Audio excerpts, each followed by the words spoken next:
부조와 선지자 제64장 도망자 다윗. 골리앗이 살해된 후 사울은 다윗을 그와 함께 있게 하고 그의 아버지의 집으로 돌아가도록 허락지 않았다. 그동안에 요나단의 마음이 다윗의 마음과 연락되어 요나단이 그를 자기 생명같이 사랑하니라. 요나단과 다윗은 의형제의 언약을 맺었다. 왕의 아들 요나단은 자기의 입었던 겉옷을 벗어 다윗에게 주었고 그 군복과 칼과 활과 띠도 그리하였더라. 다윗은 중요한 책임을 맡았으나 겸손함을 잃지 않았고 왕의 가족뿐만 아니라 백성들의 사랑도 받았다. 다윗이 사울에 보내는 곳마다 가서 지혜롭게 행하매 사울이 그로 군대의 장을 삼았더라. 다윗은 사력 깊고 충성스러웠으며 그것은 하나님의 축복이 그와 함께 하신다는 증거였다. 사울은 가끔 자기 자신이 이스라엘을 다스리기에 부적합하다는 것을 깨달았고 여호와의 지도를 받은 사람이 그와 함께 있다면 나라가 더 안전할 것이라고 생각하였다. 또한 사울은 그가 다윗과 교통하는 것은 자신에게도 방벽이 되리라고 믿었다. 다윗이 여호와의 총애와 보호를 받는 한 사울이 그로 더불어 전쟁에 나간다면 사울에게 방벽이 될 수 있을 것이었다. 다윗이 사울과 관계를 갖게 된 것은 하나님의 섭리하신 바였다. 다윗이 궁정에서 직분을 맡게 된 것이 그로 하여금 국사에 대한 지식을 얻게 하고 장차 그가 위대하게 될 때를 위한 준비를 갖추게 해주었다. 이것은 그로 국민의 신임을 얻을 수 있게 했고 사단의 저기를 통하여 그에게 닥치는 파란 곡절과 고난은 그로 하나님을 의지하고 전적으로 신뢰하게 해주었다. 다윗에 대한 요나단의 우정도 역시 장래의 이스라엘의 통치자의 생명을 보존하기 위한 하나님의 섭리였다. 이 모든 일로 하나님께서는 다윗과 이스라엘 양편을 위한 당신의 은혜로우신 목적을 이루고 계셨다. 그렇지만 다윗에 대한 사울의 친절은 오래가지 못했다. 사울과 다윗이 블레셋 사람과의 전쟁에서 돌아올 때에 여인들이 이스라엘 모든 성에서 나와서 노래하며 춤추며 소고와 경쇠를 가지고 왕 사울을 환영하였다. 한 무리가 사울이 죽인 자는 천천히요 라고 노래할 때에 다른 무리가 그 노래를 받아서 다윗은 만만이로다 라고 화답하였다. 왕의 마음에 질투심이 일어났다. 왕은 이스라엘 여인들의 노래에서 다윗이 자기보다 더 높임을 받은 까닭에 분노하였다. 그는 이 질투의 감정을 억제하는 대신에 그의 품성의 약점을 드러내어 다윗에게는 만만을 돌리고 내게는 천천을 돌리니 그의 더 얻을 것이 이 나라밖에 무엇이냐고 부르짖었다. 사울의 품성의 큰 결점은 칭찬받기를 좋아하는 것이었다. 이 특성은 그의 행동과 사상에 지배적인 영향을 미쳐서 모든 일을 칭찬과 자기를 높이려는 욕망으로 행하였다. 옳은 일과 그릇된 일에 대한 사울의 표준은 사람들의 칭찬에 좌우되는 저급한 표준이었다. 먼저 하나님의 칭찬을 받으려고 노력하지 아니하고 사람들을 기쁘게 하려고 애쓰는 자들은 아무도 안전하지 못하다. 사람들의 판단에서 첫째가 되는 것이 사울의 야망이었다. 이 찬양의 노래를 듣고 있는 동안에 왕의 마음에는 다윗이 백성의 인심을 얻어 자기를 대신하여 왕위에 오를 것이라는 생각이 굳어져 갔다. 사울은 마음 문을 열어 질투심이 들어오도록 용납함으로 자기 영혼을 중독시켰다. 왕은 하나님께서는 당신께서 택하신 일은 무엇이든지 성취하시고 아무도 그것을 방해할 수 없다는 교훈을 선지자 사무엘에게 배웠다. 그런데도 그는 하나님의 계획이나 능력에 대한 참 지식이 없음을 드러내었다. 이스라엘의 군주는 그의 뜻으로 무한하신 하나님의 뜻을 반대하고 있었다. 사울은 이스라엘 왕국을 다스리던 기간에 자기 자신의 마음을 다스려야 한다는 것을 배우지 못했다. 그는 그의 충동적인 감정이 그의 판단을 지배하도록 허락함으로 인해 마침내 맹렬한 감정에 휩쓸려 들어갔다. 그는 분노를 격발하였고 그런 때는 감히 그의 뜻을 거스리는 자는 누구든지 죽이고자 하였다. 그러나 그의 분노는 낙담과 자기 경멸로 변하고 그의 마음은 후회로 가득 차곤 했다. 사울은 다윗이 타는 수금 소리를 듣기 좋아했다. 그 소리를 듣고 있으면 악신은 한동안 물러가는 것처럼 보였다.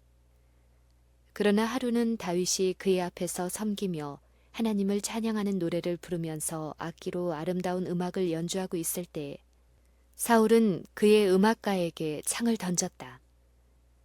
다윗은 하나님의 개입하심으로 보호함을 받아 상처를 입지 아니하고 미친 왕의 분노에서 피하였다. 사울은 다윗에 대한 질투심이 증가함에 따라 더욱더 다윗의 생명을 취할 기회를 찾기 위해 혈안이 되어 있었다. 그러나 여호와의 기름 부음을 받은 자를 해하려는 사울의 계획은 하나도 성공하지 못했다. 사울은 그를 다스려온 악신의 지배에 자기 자신을 맡겼으나 다윗은 권고에 능하시고 구원하시는 일에 강하신 하나님을 신뢰하였다. 여호와를 경외하는 것이 지혜의 근본이므로 하나님 앞에서 완전한 길로 행하기를 바라는 다윗의 기도가 끊임없이 하나님께로 향했다. 그의 적수를 멀리 떼어두기를 갈망한 왕은 그로 자기를 떠나게 하고 천부장을 삼았으나 온 이스라엘과 유다는 다윗을 사랑하였다. 백성들은 다윗이 유능한 사람이며 그의 손에 맡겨진 일들은 지혜롭고 솜씨 있게 처리된다는 사실을 빨리 알았다. 다윗의 권고는 현명하고 신중한 성격의 권고였으므로 안전히 따를 수 있음이 판명된 반면에 사울의 판단은 때때로 믿을 수 없었고 그의 결정은 현명하지 못했다. 사울은 항상 다윗을 죽일 기회를 노리고 있었지만 여호와께서 다윗과 함께 하시는 것이 분명했으므로 다윗을 두려워하였다. 다윗의 흠없는 품성은 왕의 분노를 일으켰고 왕은 바로 다윗의 그러한 품성이 자신의 품성과 대조를 이루어 자기를 비난하는 것이라고 생각하였다. 사울을 비참하게 만들고 그의 왕좌 아래 있는 겸손한 신하를 위험에 처하게 한 것은 바로 질투심이었다. 이 품성의 악한 특성은 이 세상에 얼마나 말할 수 없이 많은 재해를 가져왔는가. 사울의 마음에 자리 잡고 있던 그 적이는 가인의 마음을 흔들어 그 아우 아벨을 해하게 한 바로 그 적이었는데 아벨의 행위는 의로워서 하나님께서 그를 높이셨고 가인의 행위는 악하여 여호와께서 그에게 축복할 수 없으셨다. 질투심은 교만의 소산이며 만일 그것을 마음속에 품으면 그것은 증오심을 낳고 마침내 보복과 살인을 행하게 할 것이다. 사단은 사울의 마음속에 자기를 결코 해한 일이 없는 자에 대한 분노를 자극함으로 자신의 품성의 어떠함을 나타내었다. 왕은 다윗을 면밀히 감시하여 그를 멸망시킬 구실이 될 수 있는 어떤 몰지각하고 경솔한 사건을 찾고자 하였다. 왕은 이 젊은이의 생명을 취하고 더 나아가 자신의 악한 행위가 국민 앞에서 정당화되기까지는 만족할 수 없다고 느꼈다. 왕은 다윗에게 여전히 큰 용기를 가지고 블레셋 사람과 전쟁을 하면 그의 담력의 보상으로 왕가의 큰딸과 결혼하게 해주겠다고 약속하므로 다윗의 발에 올무를 놓았다.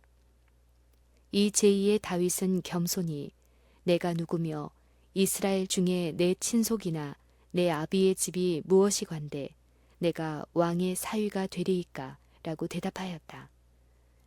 군주는 공주를 다른 사람에게 시집 보내므로 그의 성실치 못함을 나타냈다. 다윗에 대한 사울의 막내딸 미갈의 애정은 왕으로 하여금 그의 적수를 해할 음모를 꾸밀 다른 기회를 제공하였다. 사울은 다윗에게 제시한 수요의 원수를 경멸하고 살해하면 미갈을 그에게 출가시키겠다고 제의하였다. 사울의 생각에 다윗을 블레셋 사람의 손에 죽게 하려 함이라. 그러나 하나님께서는 당신의 종을 보호하셨다. 다윗은 승리자로서 전쟁에서 돌아와 왕의 사위가 되었다. 사울의 딸 미갈도 그를 사랑하였으며 분노한 왕은 그의 음모가 그가 멸하고자 한 자를 높이는 결과가 되었음을 알았다. 왕은 이 사람이야말로 여호와께서 자기보다 낫다고 말씀하신 자이며 그를 대신하여 이스라엘의 왕위에 군림할 자임을 더욱더 확신하게 되었다. 왕은 모든 가면을 벗어버리고 직접 요나단과 궁정의 신하들에게 그가 미워하는 자의 생명을 취하라는 명령을 내렸다. 요나단은 왕의 의도를 다윗에게 알리고 그가 그의 아버지에게 이스라엘의 구원자의 생명을 아끼도록 간청할 동안 숨어 있으라고 명하였다. 요나단은 왕의 앞에서 다윗이 민족의 명예와 생명을 보존하기 위하여 행한 일과 하나님께서 그들의 원수를 흩으시려고 쓰신 자를 죽인다면 얼마나 무서운 죄가 그를 살해한 자에게 내리겠냐고 말했다. 왕의 양심은 찔림을 받고 그의 마음은 부드러워졌다. 사울이 맹세하되 여호와께서 사시거니와 그가 죽임을 당하지 아니하리라고 하였다. 다윗은 사울에게 나와 전에 하던 바와 같이 그의 앞에서 섬겼다. 다시 이스라엘 사람과 블레셋 사람 사이에 전쟁이 선포되었고 다윗은 군사를 이끌고 원수를 대적하였다. 히브리 군사들은 대승리를 거두었고 그 영토의 백성들은 다윗의 지혜와 영웅적 행위를 찬양하였다. 이 일은 사울이 다윗에게 전부터 가지고 있던 증오심을 다시금 불러일으켰다. 다윗이 왕 앞에서 수금을 타고 있는 동안 온 궁전은 아름다운 곡조로 충만했다. 그때 사울은 질투심에 사로잡혀 음악가를 벽에 박으려는 생각으로 다윗에게 단창을 집어던졌다. 그러나 여호와의 천사는 그 치명적 무기를 옆으로 빗나가게 하였다. 다윗은 피하여 자기 집으로 도망하였다. 사울은 정탐꾼을 보내어 그들로 하여금 다윗이 아침에 집에서 나올 때 잡아 죽이게 하였다. 미갈은 그의 아버지의 의도를 다윗에게 전달했다. 그리고 그는 다윗에게 그의 생명을 위하여 도망하라고 강건한 후 그를 창문으로 달아내려 도망할 수 있게 하였다. 다윗은 라마에 있는 사무엘에게 피하였고 왕의 불쾌히 여김을 두려워하지 않는 선지자는 도피자를 환영하였다. 사무엘의 집은 왕궁과는 대조적으로 평화스러운 곳이었다. 산중에 있는 이 집에서 여호와의 존중이 여김을 받는 종은 그의 사업을 계속하였다. 선지자의 무리가 사무엘과 함께 있고 그들은 하나님의 뜻을 면밀히 연구하고 사무엘의 입에서 흘러나오는 교훈의 말씀을 경건히 듣고 있었다. 다윗은 이스라엘의 교사에게서 귀중한 교훈을 배웠다. 다윗은 사울의 군사들이 이 신성한 장소에 침입하도록 명령을 받지 않으리라고 믿었으나 절망적인 왕의 어두운 마음은 신성한 곳도 분별하지 못하는 것처럼 보였다.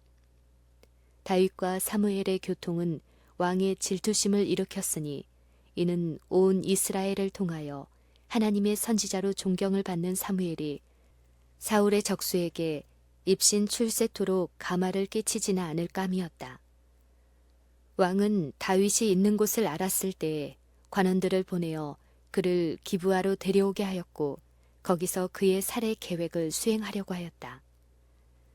사자들은 다윗의 생명을 취하려는 의도를 가지고 출발하였으나 사울보다 더 크신 하나님이 그들을 제어하셨다. 그들은 발람이 이스라엘을 저주하러 가는 도중에 천사를 만난 것처럼 눈에 보이지 않는 천사들을 만났다. 사자들은 장차 일어날 일에 대해 예언하기 시작해서 여호와의 영광과 위엄을 선포하였다. 이와 같이 하나님께서는 인간의 분노를 권세로 눌러 소멸하시고 당신의 능력을 나타내사 악을 제재하시는 한편 천사들의 호의로 당신의 종을 보호하셨다. 다윗을 그의 수중에 넣기 위해 몹시 기다리고 있는 사울에게 그 같은 기별이 전달되었다. 그러나 사울은 하나님의 책망을 깨닫는 대신에 더욱더 분노하여 다른 사자들을 보냈다. 이들도 역시 하나님의 감동을 입어 먼저 사자들과 함께 예언하였다. 왕은 세 번째 대사들을 파송했으나 그들도 선지자의 무리에게 왔을 때 역시 하나님의 능력을 입어 예언하였다. 그 후에 사울은 자기가 친히 가기로 결정하였다. 이는 그의 맹렬한 적개심을 제어할 수 없었기 때문이었다. 사울은 다윗을 죽일 기회를 더 이상 기다리지 않기로 결심하고 그는 다윗에게 가자마자 결과가 어떻게 되든 자기 손으로 그를 죽이기로 작정하였다. 그러나 하나님의 천사가 도중에 그를 만나 그를 제어하였다. 하나님의 성령이 그의 능력으로 사울을 붙들어 그로 하여금 하나님께 기도를 드리고 예언도 하고 거룩한 노래를 부르면서 걸어가게 하였다. 그는 세상의 구주로서 메시아가 오실 것을 예언하였다. 라마의 선지자의 집에 왔을 때의 사울은 그의 신분을 나타내는 겉옷을 벗고 하나님의 성령의 가마 아래서 종일 종야 사무엘과 그 생도들 앞에 누웠었다. 백성들은 이 경이로운 광경을 보려고 모여들었고 왕의 경험은 원근에 널리 알려졌다. 그리하여 그의 치세의 끝에 가까이 이르러서 이것은 사울도 선지자 중에 있었다는 이스라엘의 속담이 되었다. 다시 박해자의 목적은 좌절되었다. 사울은 다윗과 화친할 것을 보증했으나 다윗은 왕의 회개를 조금도 신임하지 않았다. 다윗은 왕의 마음이 전처럼 변할 것을 염려하여 이 기회를 이용하여 피하고자 하였다. 다윗은 몹시 상심하여 그의 친구 요나단을 다시 한번 보기를 갈망하였다. 자기의 무죄를 의식한 다윗은 왕의 아들을 찾아가 가장 감명적인 호소를 하였다. 다윗은 내가 무엇을 하였으며 내 죄악이 무엇이며 내 부친 앞에서 나의 죄가 무엇이관데 그가 내 생명을 찾느뇨 라고 물었다. 요나단은 그의 아버지의 의도를 바꾸어 더 이상 다윗의 생명을 취하려 하지 않을 것이라고 믿었다. 그리하여 요나단은 다윗에게 말하기를 결단코 아니라 네가 죽지 아니하리라. 내 부친이 대소사를 내게 알게 하지 아니하고는 행함이 없나니 내 부친이 어찌하여 이 일은 내게 숨기리요. 그렇지 아니하리라고 하였다. 하나님의 능력이 뚜렷이 나타난 후에는 요나단은 자기 아버지가 아직도 다윗을 해하려고 한다고 믿지 않았다. 왜냐하면 그렇게 하는 것은 하나님께 대한 반역을 나타내는 것이기 때문이었다. 그러나 다윗은 믿지 않았다. 다윗은 요나단에게 매우 간절한 말로 여호와의 사신과 내 생명으로 맹세하노니 나와 사망 사이는 한 걸음뿐이니라 하였다. 월삭에는 이스라엘 나라에서 거룩한 축제를 거행하였다. 이 축제일은 다윗과 요나단이 회견한 다음 날이었다. 이 잔치의 두 젊은이는 왕의 식탁에 참석해야 하였으나 다윗은 참석하기를 두려워하고 베들레헴에 있는 그의 형님들을 방문하기로 작정하였다. 귀로의 그는 잔치하는 곳에서 멀지 않은 들에 숨을 것이었다. 다윗은 3일 동안 자신을 왕 앞에 드러내지 않을 것이었다. 요나단은 사울의 동태를 살필 것이었다. 그리고 만일 이새의 아들이 어디 있느냐고 물을 때에는 요나단은 그가 그의 아버지의 가족들이 청한 제사에 참여하러 집에 갔다고 말해야 하였다. 만일 왕이 분노를 표시하지 않고 좋다고 대답하면 다윗이 궁정에 돌아와도 안전할 것이다. 만일 다윗이 없는 데 대하여 왕이 분노하게 되면 다윗은 도망하기로 결정해야 하였다. 잔치의 첫날에는 왕은 다윗이 오지 않는 데 대하여 아무것도 묻지 않았으나 그 자리가 둘째 날에도 비어있자 왕이 묻기를 이새의 아들이 어찌하여 어제와 오늘 식사에 나오지 아니하느뇨. 요나단이 사울에게 대답하되 다윗이 내게 베들레헴으로 가기를 간청하여 가로되 청컨대 나로 가게 하라. 우리 가족이 이 성에서 제사할 일이 있으므로 나의 형이 내게 오기를 명하였으니 내가 내게 사랑을 받거든 나로 가서 내 형들을 보게 하라 하였으므로 그가 왕의 식사 자리에 오지 아니하였나이다 라고 하였다. 사울은 이 말을 들을 때에 실로 분노를 억제할 수 없었다. 사울은 다윗이 살고 있는 한 요나단이 이스라엘의 보좌에 오를 수 없다고 선언하고 즉시 다윗을 부르러 보내어 그를 죽음에 처하도록 요구하였다. 다시 요나단은 친구를 위하여 중재하여 간청했다. 그가 죽을 일이 무엇이니까?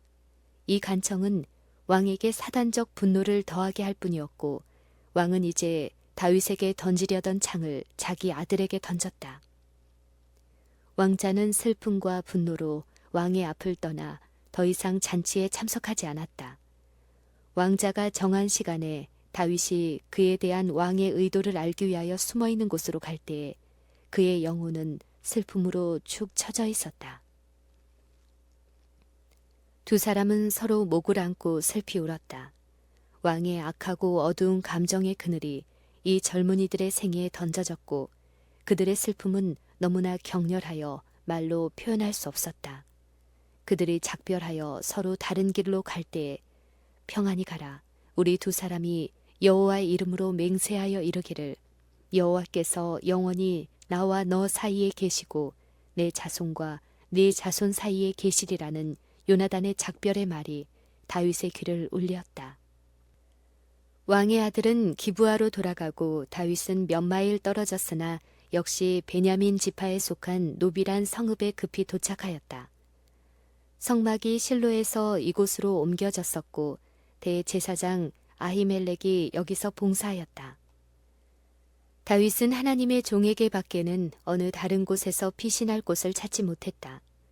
제사장은 다윗이 걱정과 슬픔을 띤 얼굴로 혼자 급히 온 것을 보고 몹시 놀라 그를 바라보았다. 제사장은 그에게 어떻게 여기에 왔느냐고 물었다.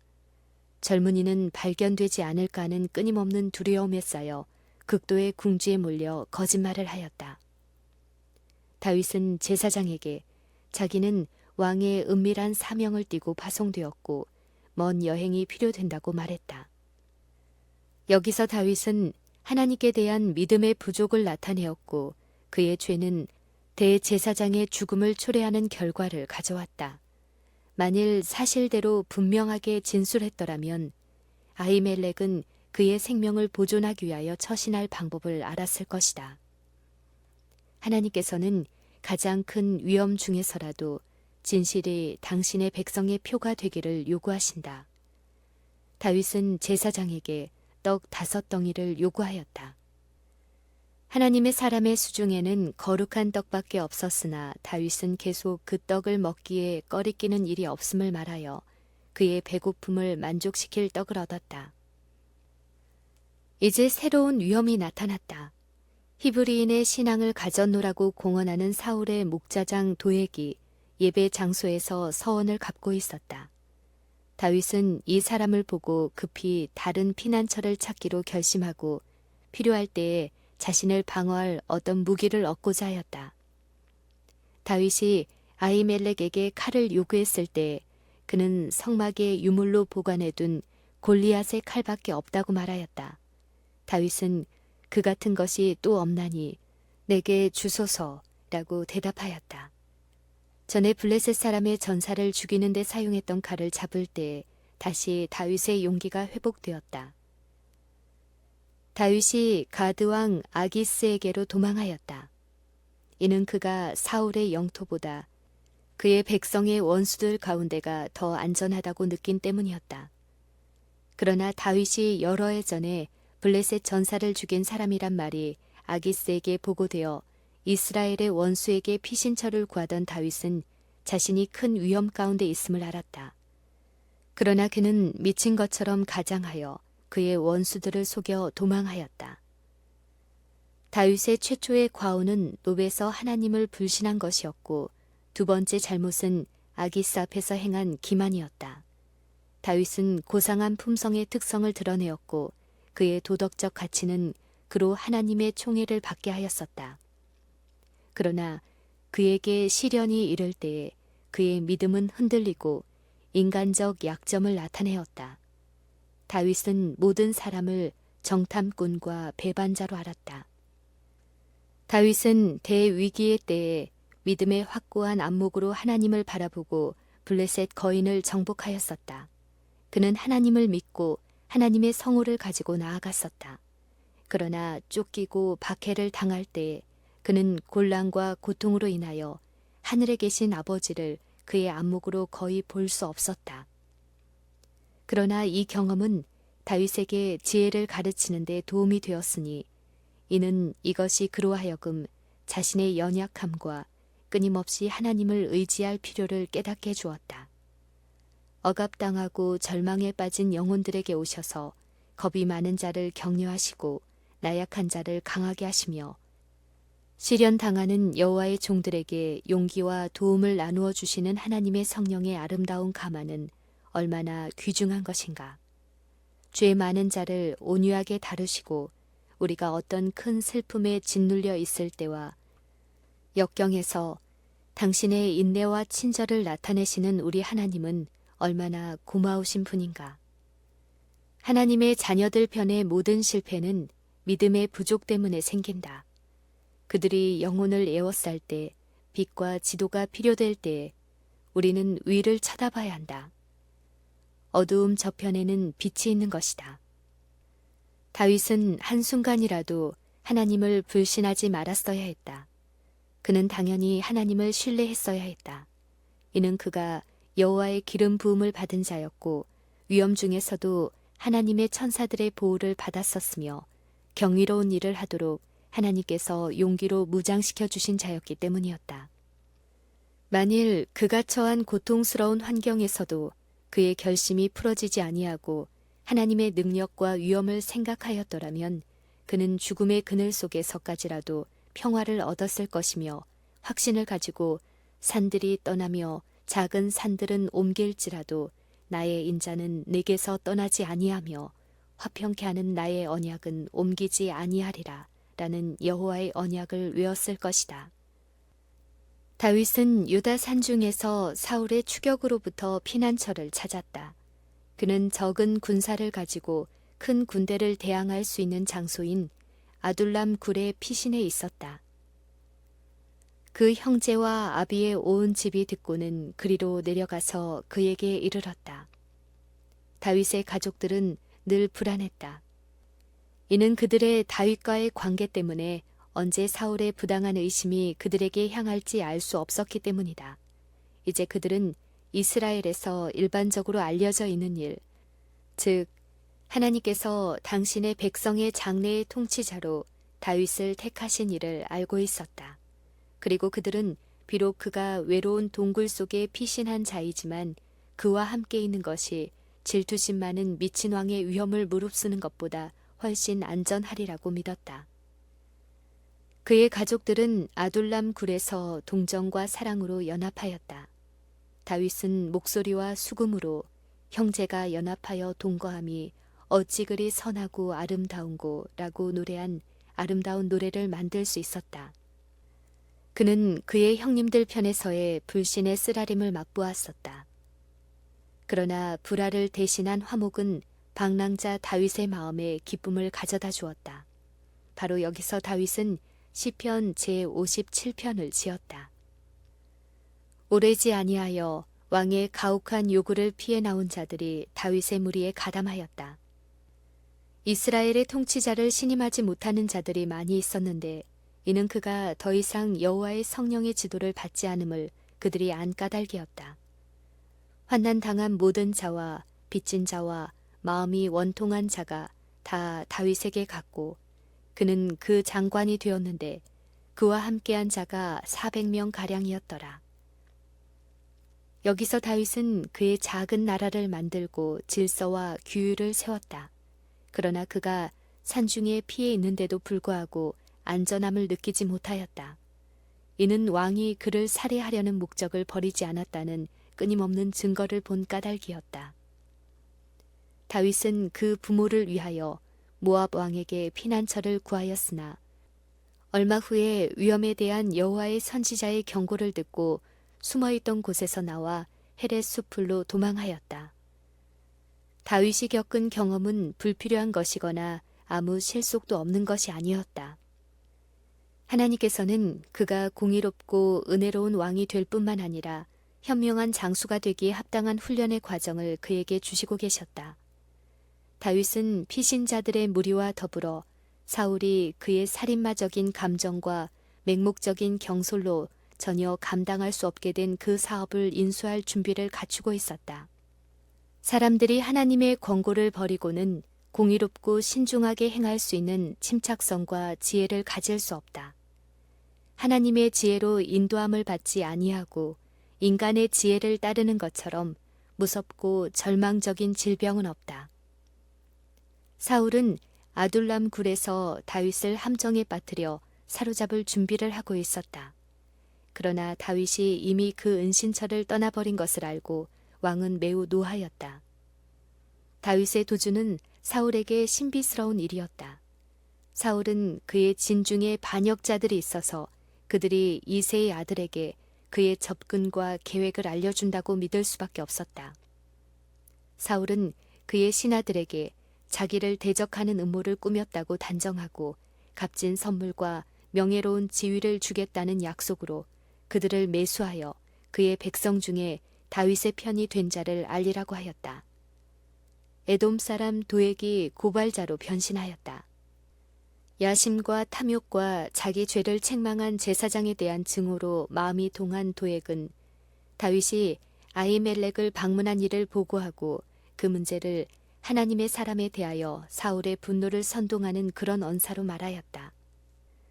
지옥을 불태우는 듯한 악의에 찬 혀에서 나온 말은 사울의 마음속에 최악의 감정을 분기시켰다.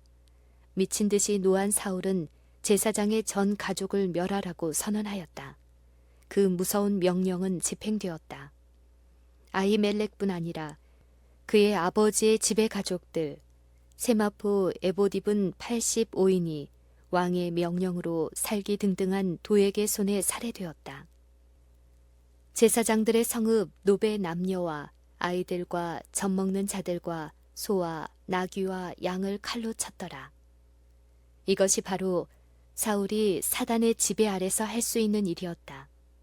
하나님께서 아말렉 사람의 죄악이 찼다고 말씀하시고 그에게 그들을 완전히 멸하라고 명하셨을 때 사울은 자기 자신이 하나님의 선고를 집행하기에는 너무 인정이 많다고 생각하고 마땅히 멸해야 할 것을 남겨두었었다. 그러나 이제 하나님의 명령도 없이 사단의 지배하에서 그는 여호와의 제사장들을 죽이고 노브 주민들을 멸할 수 있었다. 하나님의 지도를 거절한 인간의 마음의 완고함은 이와 같다. 이 행위는 온 이스라엘을 공포로 떨게 하였다. 이런 난폭한 일을 한 것은 그들이 택한 왕이었고 그 왕은 하나님을 두려워하지 않는 다른 나라 왕들의 방법을 답습한 데 불과하였다. 법궤는 이스라엘 백성과 함께 있었으나 그들을 가르치던 제사장들은 검으로 피살되었다. 그 다음에는 어떤 일이 일어날 것인가?